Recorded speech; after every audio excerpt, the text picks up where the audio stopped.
আসসালামু আলাইকুম আর হলজি টুরকল কেন আছো বা তোরা আজ বানাই ডিমোর কিউব কুরমা তো এইভাবে বানা ফেললে 500 ডিম এড়ে দিলাম উগো কেঁচামরিচ লাল উগো কেঁচামরিচ শস্য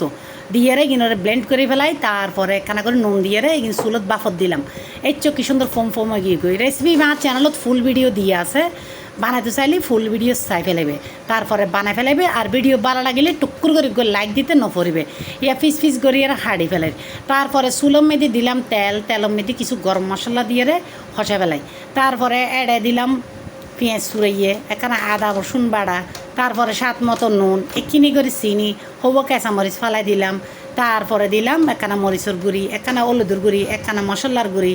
একখানা লিকুইড দুধ এগিন বেগিন দি ভালো করে হসা ফেলাম পড়ব কেঁচা বাসছে এগুর মতো তারপরে এটা ডিমোর কিউব এগিন দি ফেলাম পড়ব একটু সময় লয়ে গরু গুস্তর মতো করে হসাইলাম পড়ব ডাকনি দিলেই ফোঁত করে ফুলে উঠিব আর পোলাও গরম ভাত আর খাইতে সেরকম মজা বালা থেকেও খুদাফেজ।